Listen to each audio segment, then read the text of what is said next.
मौलाना साहब ने मुझे मुखातिब किया तो हमने क्या कहा था, पिछले अपोजिशन में बैठ के बड़ी सादा सी बात की थी कि जब कभी धरती में न रुटेरा होगा, मेरे मजदूर की किस्मत में सवेरा होगा। ये हमारा मौकफ था और इसी के ऊपर हम काम करने लगे। लेकिन अभी जब मैं अपोजिशन की तकरीरें सुन रहा हूं तो अंदाजा नहीं कर पा रहा कि वजीर आजम साहब ने तो कह दिया है कि हमने मदीना की रियासत इस्लामी फलाई रियासत बनानी है। गिला क्या इस्लामी फलाई रियासत से है? दूसरी बात, किसी को यह गिला कि वजीर आजम साहब जो आलिशान महल था उसको यूनिवर्सिटी क्यों बना रहे हैं?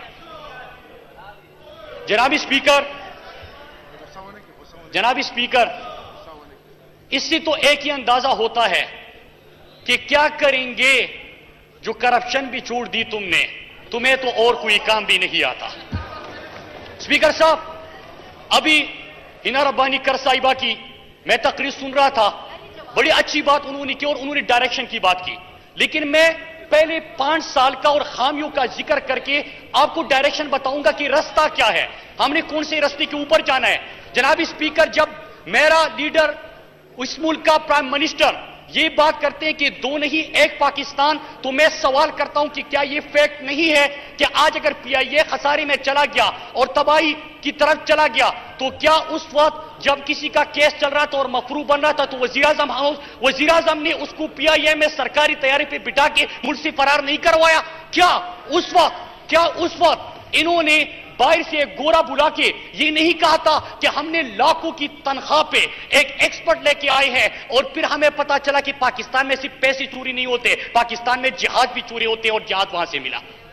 जनाब स्पीकर, क्या यह हकीकत नहीं है कि जब हमारे यहां पे बच्चे भूख से मर रहे थे तो उस वक्त के प्राइम मिनिस्टर साहब, जब थर में बच्चे काम बिलक के मर रहे थे तो हमारे उस वक्त के प्राइम मिनिस्टर साहब ने मरी का दौरा किया, खाने की जरूरत पड़ी, उन्होंने क्या किया कि यहां से सरकारी हेलीकॉप्टर में सरकारी मुलाजिमीन से सरकारी किचन में सरकारी खाना बना के वहां पे सरकारी महल में लेके गए।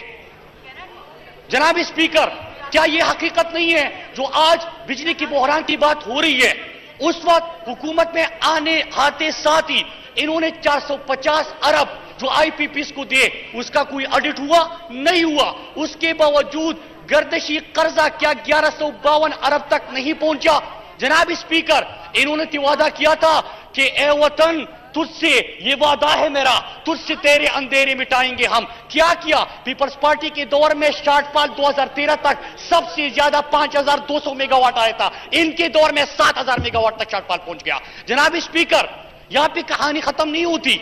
हर इदारे के ऊपर कभी अच्छा बंदा नहीं अपना बंदा लेके आए। अगर किसी ने नादरा के अंदर बेहतर काम शुरू कर दिया, उसको धमकियां मिली, उसकी फैमिली को धमकियां मिली, उसको पाकिस्तान छोड़ना पड़ा। क्या यह हकीकत नहीं है? जनाब स्पीकर, क्या यह हकीकत नहीं है कि जब यहां पे कलभूषण को गिरफ्तार किया गया, वो कन्फेशनल स्टेटमेंट दे रहा था तो उस वक्त सज्जन जंदाल मरी में जाती मुलाकातें कर रहा था, उस वक्त मोदी इनके घर तशरीफ ला रहा था, आम की पेटियां बेच रहे थे, साड़ियां आ रही थी। क्या यह हकीकत नहीं है? जनाब स्पीकर, कहानी यहाँ पे खत्म नहीं होती। इनके दौर में बजट पे बात करें, बजट पे डिपार्टमेंट की रिपोर्ट आती है कि पाकिस्तान से हर साल 10 अरब डॉलर हर साल